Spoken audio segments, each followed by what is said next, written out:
안녕하십니까. 이리와 리서치입니다. 그 시장이 뭐 여러 가지 뭐 좀 이벤트들이 나왔고 오늘 아마 잭슨 미팅 나올 텐데 네. 주말에 또 나와서 쓰겠네 그거. 아, 네. 그러니까. 그래야죠. 그러니까. 별일이 없으면. 그래. 별일 있으면 안 나서도 돼. 네, 알겠습니다. 그래.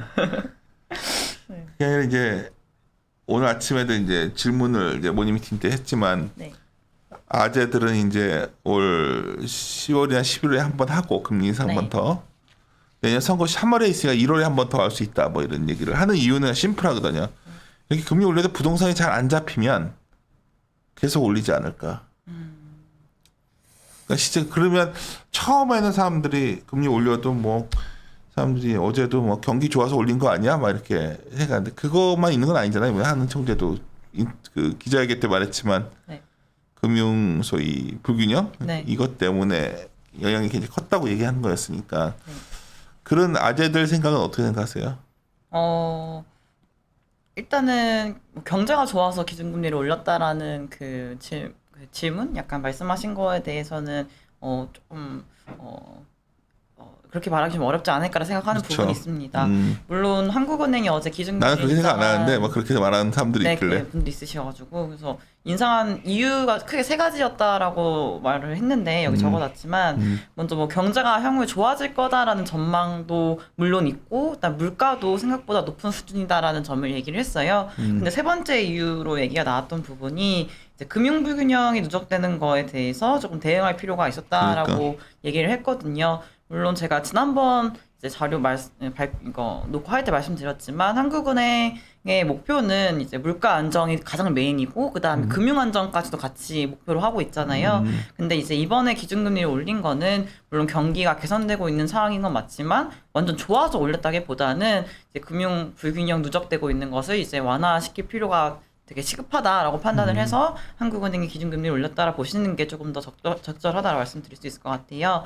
어제 이제 금통위에서 이주일 총재가 기자회견에서 첫 발을 내딛었다라고 말을 했기 때문에 그 다음 발걸음도 있을 거다 생각을 하는데 그 시점은 저는 아직까지는 10월일 거다라고 아직은 10월이라고 하는 생각하고 사람들이 있고요. 많아요. 어때? 컨선은 어때요? 컨센은 11월 정도예요. 왜냐면 11월 다 11월 정도 얘기 많이 하던데. 네, 점진적으로 조정을 속도를 뭐 해 나가겠다라고 얘기를 또 어제 했어서 이 점진적이라는 게 과연 어떻게 해석을 할까라고 봤을 때 10월 금통위에서 뭐 금리 인상의 효과를 뭐 보고 뭐 효과나 이런 걸 모니터링하고 있다라고 얘기를 한 다음에 11월 달에 올리지 않겠냐라고 보는 게 어제 이제 이렇게 증권사 애널리스트 분들의 거의 컨센인데 저는 이제 9월이라는 기간이 또 한 달 동안 있기 때문에 오히려 9월 한 달 동안 코로나19 상황이 정말 어떻게 되는지 그리고 내수 회복이 과연 잘 나올 건지 그리고 백신 접종 확대가 정부가 목표하고 있는 9월 달 말에 1차 접종 70%, 10월 말에 2차 접종 70% 이게 달성될지 이런 것들이 좀 더 중요하지 않을까 이런 것들 보고 또 부동산 시장도 좀 잡히는 모습 나오면 조금이라도 가계대출 줄어들거나 이런 거 나오면은 10월에도 인상할 수 있다 충분히 전망을 하고 있습니다. 그리고 이제 금리 인상의 효과를 조금 더 내려면은 연달아서 인상을 하는 게 조금 더 적절하지 않을까라고 보고 있는 부분이고요. 네. 자료 갖고 얘기 좀 더 해주세요. 네, 자료 말씀드리면 어제 이러한 결정하고 더해서 이제 경제 전망치가 함께 발표가 됐는데 성장률 전망치 2페이지 보시면 성장률 전망치는 4%로 유지를 했고요. 물가 같은 경우만 조금 상향 조정을 그쵸? 했습니다. 올해 같은 경우는 1.8에서 2.1로 상향 조정을 했고 내년 같은 경우는 1.4에서 1.5로 높여놨습니다. 물가에 대해서 이제 또 2시에 전망치에 대한 또 설명회를 하고 기자회견을 하거든요. 근데 물가에 대해서는 상하방 리스크 모두 다 있다라고 말을 하고 있어요. 일단 상방 리스크 같은 경우는 농축수산물 가격이 오름세가 지속될 가능성 또는 국제유가 같은 경우 잘 안 빠질 경우 또 리스크가 있는 거고요. 그리고 백신 접종 확대에 따라서 수요 측 인플레이션 압력이 강해질 수 있는 점이 상방 리스크다라고 언급이 되었고 반면에 좀 하방 리스크로 언급이 된 부분은 델타 변이 확산에 따라서 소비 회복세가 둔화되는 거를 언급을 했거든요. 그래서 아직까지 이제 한국은행은 지금 2.1%로 전망을 하고 있지만 이때 국제 유가 기준으로 했을 때는 도입 유가가 67달러 정도가 되거든요. 향후에 내 유가 WTI라든지 국제 유가가 뭐 70불 넘던지 뭐 80불까지 가까이 되면은 추가적으로 상향 조정할 수 있는 점이 남아 있다라는 점을 조금 생각하시면 될 것 같고 전망치를 좀 안 바꿨던 부분에 대해서는 저는 사실 그렇게 긍정적으로 보진 못했거든요. 왜냐하면 1차 추경이 거의 15조 원 가까이가 되고 2차 추경이 35조 원 가까이가 되는데 지난 14조 원 했던 추경의 경제 성장을 높이는 효과가 0.1에서 0.2%포인트 인가 정도가 됐었어요. 근데 거의 2배 이상의 규모로 이제 산정이 되어 있고, 그다음에 향후에 뭐 백신 접종이 확대가 되고, 그다음에 회복세가 소비 회복세가 이어진다면은 지난번 전망치보다 좋게 봐야 되지 않을까라는 생각을 했었거든요. 물론 어제 이 기자회견에서 나왔던 얘기들이 아직까지 이게 정확히 그러니까 수치로서 계산하기 어렵기 때문에 이렇게 얘기하기 어려운 부분이 있다라고 말을 했지만 그래도 이러한 효과들, 뭐 백신 효과라든지 코로나가 좀 진전되는 상황 또는 말씀드렸던 추경 효과까지 더해지면은 오히려 높여 써야 되지 않을까라는 생각이었거든요. 그래서 저는 동결한 거에 대해서는 조금 그러니까 긍정적으로 해석할 수 없는 부분이지 않을까라 보고 있습니다. 뭐 평상시에도 중요하지만 어제는 뭐 이런 전망보다 네. 금통의 Q&A에 대한 굉장히 여러 가지 얘기들이 많이 나왔었거든요. Q&A 어떻게 말을 어떻게 할지. 답변하냐고 아까 첫 발자국 그 얘기도 여러 가지 이제 우리에게 확신을 줬죠. 추가 금리 인상이 있을 네. 거란 뭐 그리고 뭐 점진적이라는 표현은 어떤 의미일까 뭐 이런 얘기들도 있었는데 사실 시장 주식쟁이들이 관심 있었던 건 뭐였냐면 네. 도대체 금융 불균형 완화가 뭔 얘기냐? 네네. 그러니까 부동산 가격 꺾이면 되는 거. 괜찮지. 되게 맞아요. 모호하잖아. 가계대출 증가율 줄이고, 그러니까 가계대출 줄어들고 줄이고, 그렇죠. 부동산 가격 좀 잡히고. 그러니까 가계 대출을 증가는 꺾이겠죠. 네, 그게 이제 그게 불균형 완화냐? 아니면 부동산이 꺾여야 불균형 완화냐? 전반적인 걸 다 통틀어 하지 않을까요? 되게 지금 모호하다는 거지. 그러니까 가계 대출도 은행에서 직접 관리를 하고 있으니까 대출 한도를 좀 꺾일 것 같고, 그건 네. 꺾일 것 같은데. 근데 어제 그러면서 되게 재밌었던 게 시장 내에서 여러 가지 추심업체들 주가만 올라가고 그랬거든. 뭐 어떤 신용정보 회사들. 네. 그러니까 결국 그런 대출 여건이 악화되면 대출은 줄 것 같은데 네. 그러니까 그걸로 되는 거냐? 아니면 뭔가 자산이 약간 버블적 징후가 있다고 보는 거냐? 그런 거. 그러니까 여기서 한국은행이 강조를 했던 부분이 그러니까 뭐 대출 증가율 올라가고 했던 부분들은 이제 거시금융 건전성 측면의 정책들, 그 금융당국의 정책들을 통해서 많이 규제가 강화되고 있음에도 불구하고 가계대출 증가세가 안 꺾이고 있는 거에 대해서 얘기를 했어요. 근데 이거에 대해서 한국은행이 기준금리를 이제 올리지 않고 계속 저금리 기조를 유지한다는 거를 그러한 예상, 그다음 기대감 유지시킨다면은 이러한 거시건전성 측면의 정책도 효율성이 떨어지는 거 아니냐. 그래서 통화정책 측면에서는 기준금리 같이 올려주는 게 적절하다라는 식으로 저는 판단을 했거든요. 그렇게 보시면은 결국에는 한국은행은 가계대출뿐만 아니라 이게 왜 가계대출을 하는지 생각하시면은 과도하게 수익 추구를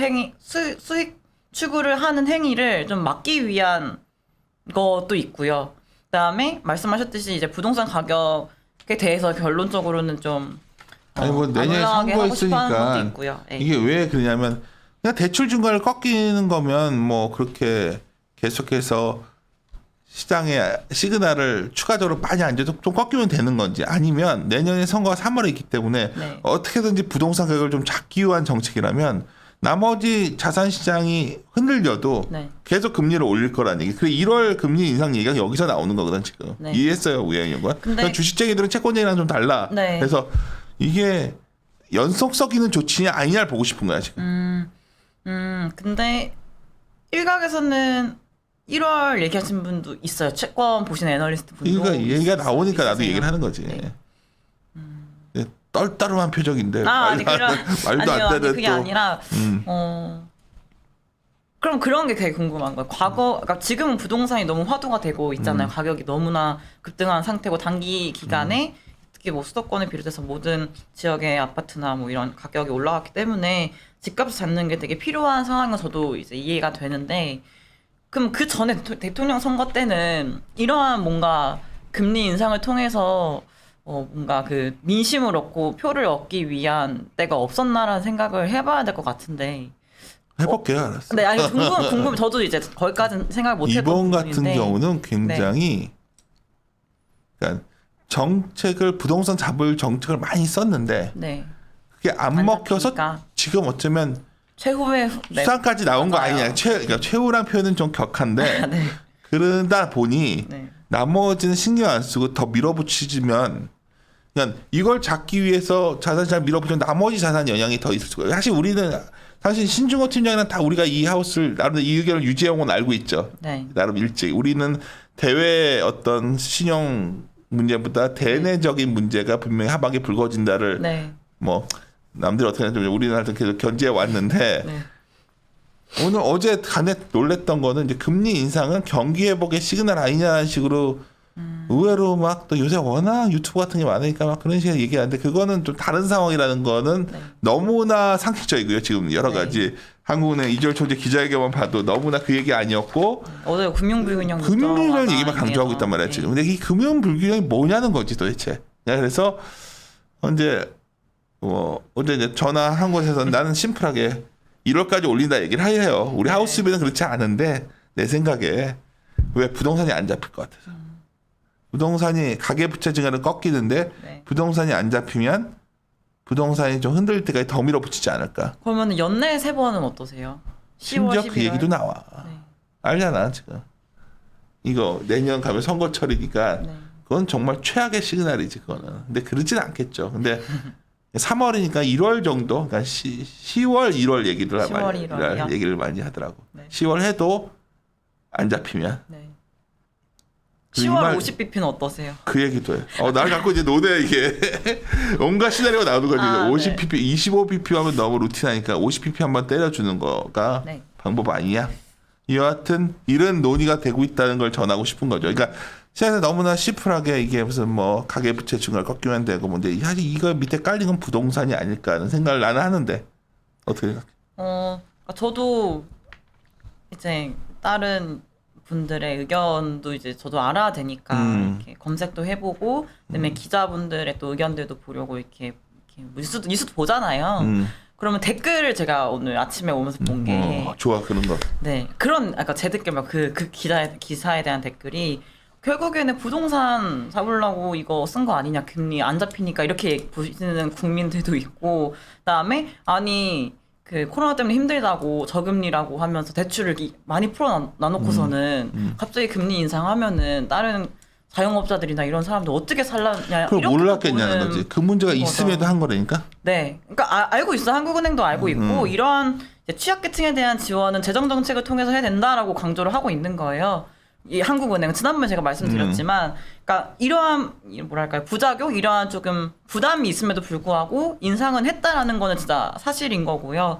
근데 이거에 대해서 정말 부동산만 잡으려고 했다라고 말은 못 하겠지만.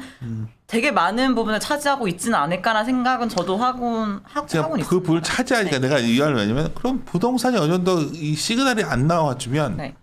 시장에 더 경고 신호를 낼 가능성이 있지 않을까 하는 추론을 하는 거지. 네. 그러니까 채권이 주식쟁이들이 그래서 네. 이제 그런 얘기를 많이 한다고 전해드리니까. 아, 네. 그래서 이제 그럼요. 당신이 그 얘기 했으니까 50pp 얘기를 많이 하더라고. 50bp. 10월 아니면 11월. 점진적이라는 말은 좀 맞지는 않을 것 같아요, 근데. 그치. 네. 그러니까 이게 사실 우리도 똑같이 이게 무슨 의미일까 하는데 네. 근데 그 판단의 기준이 뭐냐는 거지. 이걸 하는 판단의 기준이 제일 중요한 거. 그런 것도 얘기가 나왔었던 게 또 어제 경제전망 그 발표회에서 말이 나왔던 거는 거긴 부총재 보들이 와서 얘기를 하거든요. 근데 이제 위드 코로나라는 정책이 저희가 10월부터인가요? 맞아. 10월부터 이제 도입이 될 텐데 이게 만약에 뭐 거리두기 이런 것도 조금 완화될 거고 이렇게 기대를 하고 있잖아요. 그래서 이런 완화 정도에 따라서 뭐 회복 속도도 빨라질 수 있는 부분이 또 있으니까 그렇게 또 더해진다면은 경제 전망치도 또 상향 조정할 수 있는 부분도 남아 있는 거고, 그다음에 정책 전환도 이제 말씀해 주셨듯이 연내 또 2번 또 더 추가적으로 할 수 있는 여건도 될 수 있지 않을까. 시에서 뭘 봐야 되냐면 네.